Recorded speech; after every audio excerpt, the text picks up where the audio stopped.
سلام بچه‌ها، خیلی خوش اومدید. ایردراپ پاز روزای عجیب و چالش برانگیزی رو پشت سر میذاره. طبق قوانین جدید تلگرام که چند روزی هست به وجود اومدن، پاز اگر بخواد به این قوانین عمل بکنه چند تا گزینه داره. یکی این که پاز کامل تعطیل بشه و تمام بشه، یا اینکه روی تلگرام باقی بمونه، دیگه شبکه سولانا رو بی خیال بشه و روی سولانا لانچ نشه، یا اینکه به صورت کامل از روی تلگرام خارج بشه، از تلگرام بره بیرون، بره روی سایت خودش و روی شبکه سولانا لانچ بشه و کار خودش رو ادامه بده. تو این ویدیو میخوایم بررسی کنیم که کدوم یکی از این حالت‌ها انجام میشه و پاز کدوم یکی از این حالت‌ها رو در پیش میگیره. بازار پیش عرضه پاز شروع شده، چند روزی هست که استارت خورده و الان توکن‌های پاز توی بازار پیش عرضه در حال خرید و فروش هستن. سعی میکنیم حالا با توجه به قیمتی که الان توی بازار پیش عرضه داره ما تعیین میشه و خرید و فروش میشه، با توجه به این قیمت حدود قیمت هر توکن پاز رو روزی که توزیع توکن ها و تی جی انجام میشه و توکن ها وارد کیف پولمون میشن، یک حدود قیمتی از هر توکن پاز به دست بیاریم. البته اگر این اتفاق بیفته و اصلا تی جی برگزار بشه. و اینکه ببینیم بعد از این همه داستانی که با تلگرام پیش اومد و این مسائلی که اتفاق افتاد، رویداد احتمالی توزیع توکن ها و لیست شدن توکن ها و لیست شدن توکن پاز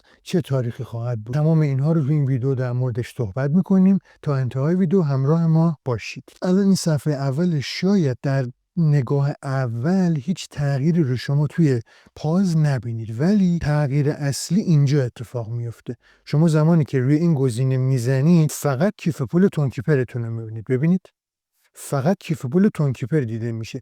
اگه خاطرتون باشه ما اینا رو همه رو تو ویدیوهای قبلی توضیح دادیم، آموزشش هم گذاشتیم. پاز ما رو مجبور میکرد که نه تنها از طریق ربات بلکه از طریق خود سایت یک کیف پول تونکیپر و یک کیف پول سولانا رو متصل بکنیم، چه از طریق ربات تلگرامیش و چه از طریق سایت خودش. این ویدیو رو اگر ندیدید لینکش رو گذاشتم توی دسکریپشن که میتونید اون رو حتما ملاحظه بکنید. این مشکل از کجا به وجود میاد؟ این داستان برمیگرده به قانون جدید تلگرام. میخوایم در مورد این یک کمی صحبت بکنیم، ببینیم که این داستان چی هست.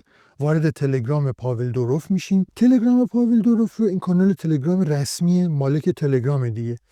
صحبت میکنه از قرارداد همکاری جدیدی که بین تلگرام و تونکیپر بسته شده. اگر ما وارد سایت بشیم، این هم بلاگ رسمی تونه، داره میگه بنیاد تون با تلگرام یک قرارداد همکاری رسمی جدید بسته و اون چیزهای قبلی رو توسعه دادن و از این به بعد تون تبدیل میشه به بلاکچین اختصاصی برای مینی اپ های تلگرامی، برای اکوسیستم مینی اپ های تلگرام. بعد از این، یعنی تقریبا 2-3 روز بعد از این که هم تون و هم تلگرام این رو تایید کردن که ما قرارداد همکاری جدید بستیم، 2-3 روز بعدش تلگرام اومد یک گایدلاین جدید منتشر کرد و طبق این گایدلاین به کلیه مینی اپ هایی که حالا چه الان در داخل تلگرام فعالن یا قرار وارد تلگرام بشن، 2 تا شرط برای اینا تعیین کرد. اینها تا 21 فوریه، یعنی امروز که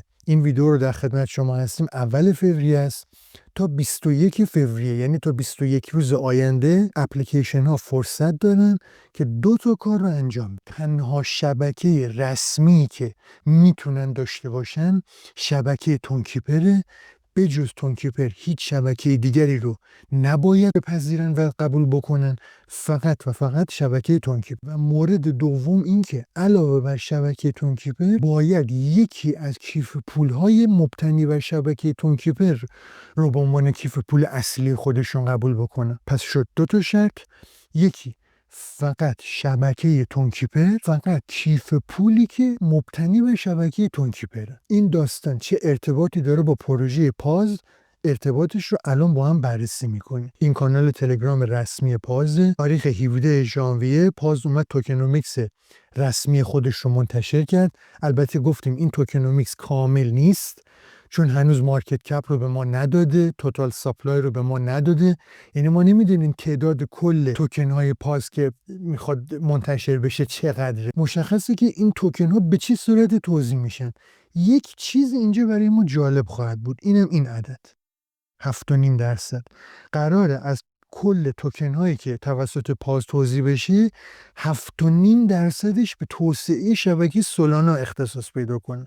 7.5% با این قوانین جدید تلگرام و این گایدلاینی که تلگرام منتشر کرده و الان در موردش صحبت کردیم، اینا با هم در تضاد قرار میگیره. یکی از این گزینه‌ها رو باید انجام بده دیگه، یا اینکه باید بیاد بگه آقا ما نمیتونیم کار کنیم، پاز به پایان میرسه، یا اینکه بمونه روی تلگرام. اگر بخواد بمونه روی تلگرام، پس این 7.5% رو باید بیخیال بشه. قراردادش با پاز رو باید، با شبکه سولانا رو باید بزنه به هم، کامل شیفت کنه روی تلگرام. و اگر نمیخواد این کار رو بکنه، باید کلا از تلگرام فاصله بگیره، از شبکه تلگرام بره بیرون، بره روی سایت خودش، از طریق سایت خودش. چون اگه خاطرتون باشه ما رو مجبور کرده بود که کیف پول سولانا و تونکیپر رو هم روی ربات وصل کنیم هم روی سایت. پس الان دیتاهای ما همه روی سایت هم موجوده دیگه. این هم یه داستان. حالا یه کمی همین کانال تلگرام رسمی پاز رو یه کمی بریم پایین‌تر. آخرین پستی که اینجا گذاشته، اصل ماجرا اینجاست. ببینیم که این چی داره میگه. من حالا اینو مرحله به مرحله براتون ترجمه میکنم. چیز ساده هم از پیچیده ای نیست. خودش داره توضیح میده، میگه که تیم ما قوانین جدید و گایدلاین جدیدی که توسط تلگرام به وجود اومده و ابداع شده، ما اینها رو بررسی کردیم.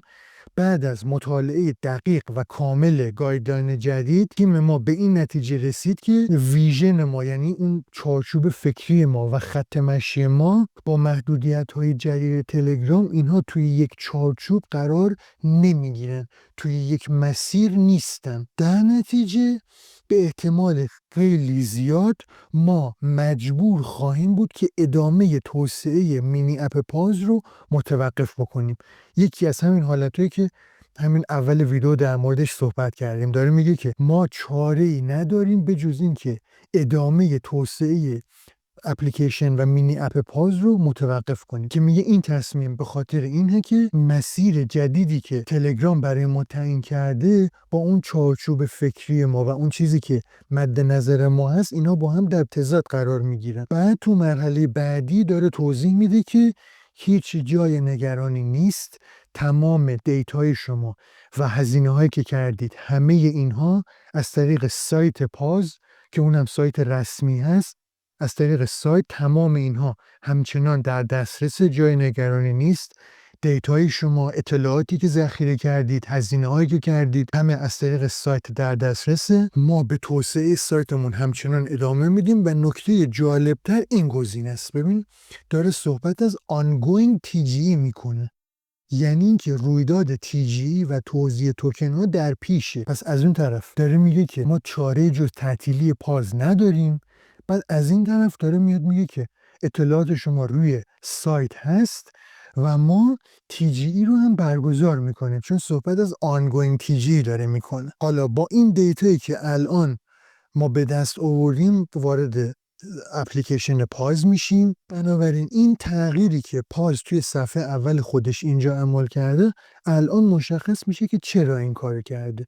برای اینکه بتونه توی تلگرام ادامه بده، این کار رو انجام دادن دیگه و شبکه سولانا رو حذف کردن. بریم ببینیم توی قسمت تسک ها چی داریم. در مورد تسک ها هم یه داستان جالبی پیش میاد. اگر خاطرتون باشه، پاز روز 30 دسامبر، یعنی تقریبا یک ماه پیش، اومد اعلام کرد که ما اسنپ شات رو گرفتیم. طبیعتا خب همه فکر میکردن که بله اسنپ شات گرفته شده و چند روز بعدش فاز ماینینگ تمام میشه و TGE پاز برگزار میشه، توکن ها توزیع میشه و کار به پایان میرسه. ولی بعد از اون این نه تنها این اتفاق نیفتاد و TGE برگزار نشد، بلکه پاز هی اومد تسکای جدید، جایزه های مختلف هی اومد ارائه داد، تسک پشت تسک پشت سر هم. حتی من خاطرم هست که همین چند روز پیش، حالا الان عکسشم بهتون نشون میدیم، پاز یه تسکی رو معرفی کرد و اومد گفت که این تسک به احتمال خیلی زیاد آخرین تسک ماست. و جالب اینجاست که بعد از این تسک که حالا طبق ادعای پاز باید آخرین تسک بود، بعد از این هم مجددا چند تا تسک جدید به پاز اضافه شد. خود پاز اومد توی کانال تلگرام خودش به این قضیه جواب داد که ما چرا داریم این کارو میکنیم. مسئله اینجاست که شما برای اینکه بتونید توی بازار پیش ارزی پاز شرکت بکنید، باید حداقل 300,000 تا توکن پاز داشته باشید. همین دلیله که خود پاز اومد توی توییتر رسمیش اعلام کرد که ما هی داریم تسک‌های مختلف و حالا همکاری‌های مختلف رو با ربات‌های دیگه میذاریم، تسک‌های مختلف رو داریم میذاریم.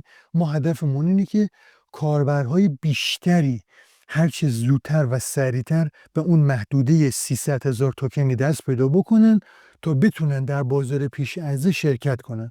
باز من اینجا تأکید میکنم این محدودیت برای شرکت توی بازار پیش عرضه لازمه، ولی برای اینکه شما مشمول TGE توزیع توکن های پاز باشید این محدودیت اجباری نیست. یک بار وارد سایت پاز میشیم. شما اگر برای اولین بار بخواید وارد سایت بشید ببینید به شما پیام میده که verify yourself، یعنی باید verify رو انجام بدید. برای اینکه ما verify بکنیم شما باید این گزینه رو انتخاب بکنید.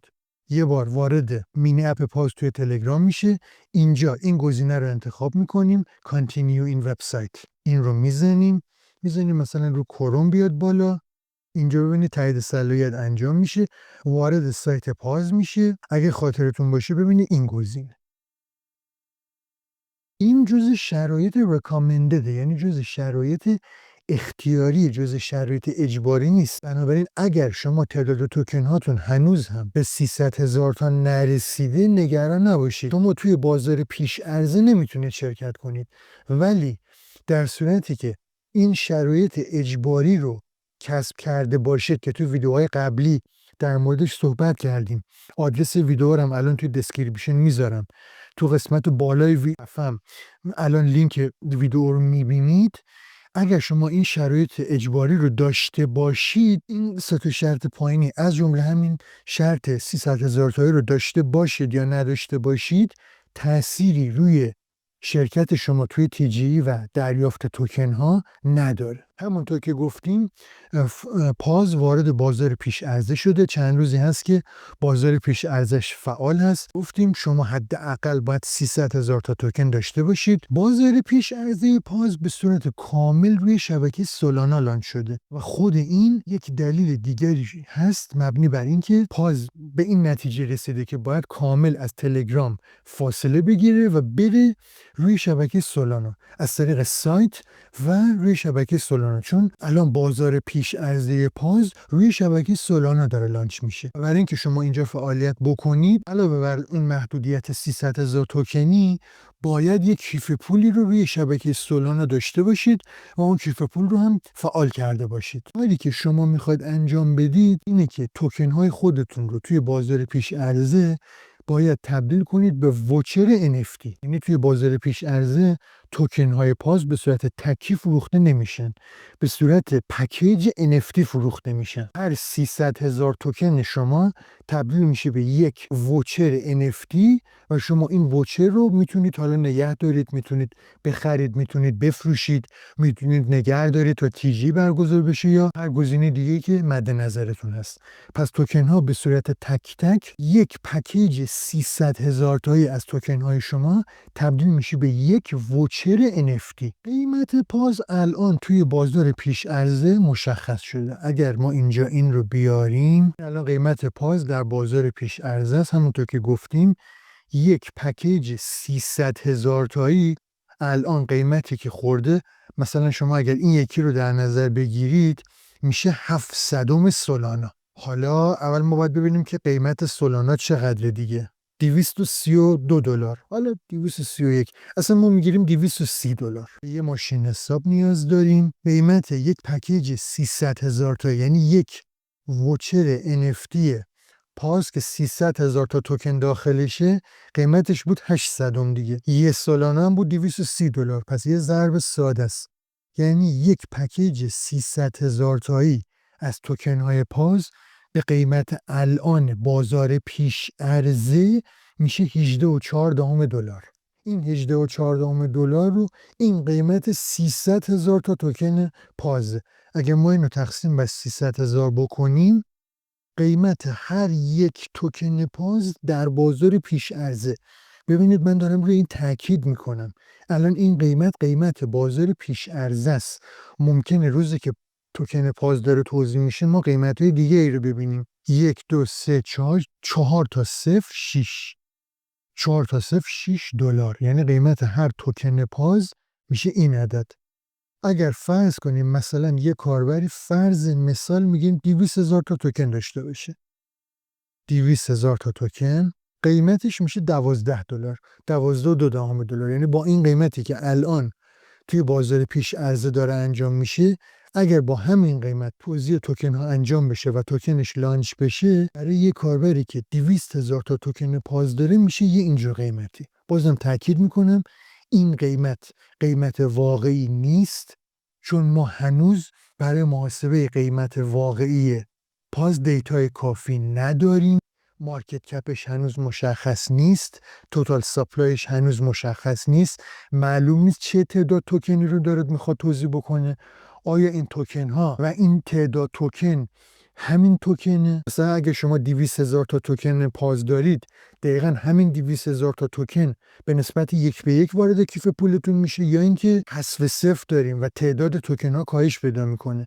هیچ کدوم از اینا مشخص نیست. ما تنها کاری که میتونیم بکنیم باید صبر بکنیم تا رویداد TGE انجام بشه. حالا این TGE کی قراره اتفاق بیفته؟ شایعه و حرف و حدیث هست. حالا من دیروز خیلی در این زمینه جستجو کردم که ببینم توی تلگرام و توییتر و اینا کاربرای مختلف چی دارن میگن. شما اگر این توییت رو در نظر بگیرید، این توییت رسمی پاس هست که داره صحبت از استارت سون میکنه. اینجا رو شما ببینید، ویل استارت سون، یعنی به زودی این اتفاق میفته و TGE برگزار میشه. این یه داستانه. یه کاربر دیگه هم، حالا این کاربر ادعا کرده که TGE پاز در تاریخ 5 فوریه انجام میشه. ببینید، پاز TGE in February 5th، 5 فوریه. امروز که این ویدیو رو در خدمت شما هستیم تاریخ 1 فوریه است. 5 فوریه یعنی 4 روز دیگه. باز من تاکید میکنم این تاریخ قطعی و دقیق نیست. همه اینها پیش بینی، حدس و گمانه. به این تاریخ هم نمیتونیم امیدوار باشیم. با توجه به چالشی که پاز با تلگرام داره و اول ویدیو در موردش مفصل صحبت کردیم، باید ببینیم که این داستان به کجا میرسه و امیدوار باشیم و منتظر ببینیم آیا واقعا حالا توی این 4-5 روز باقی مانده 5 فوریه که میشه 4 روز دیگه، آیا TGE انجام خواهد شد یا اینکه پاز دوباره میخواد تسکای جدید بده و ما رو معطل نگه داره. تنها کاری که ما میتونیم انجام بدیم اینه که صبر کنیم، ببینیم که این چند روز بگذره و اینکه واقعا چه اتفاقی خواهد افتاد. خیلی ممنون که ویدیو رو تا اینجا تماشا کردید. اگر این محتوا براتون مفید بوده لطفاً لایک بزنید، کانال رو سابسکرایب بکنید، زنگوله کناری رو هم بزنید. سابسکرایب کردن و لایک کردن شما به ما انگیزه و انرژی میده برای تولید محتوای بهتر و اینکه وقتی شما سابسکرایب میکنید ویدیوهای بعدی کانال اولین نفر برای شما ارسال میشه. خیلی ممنون که ویدیو رو تماشا کردید. خسته نباشید. خدا نگهدار.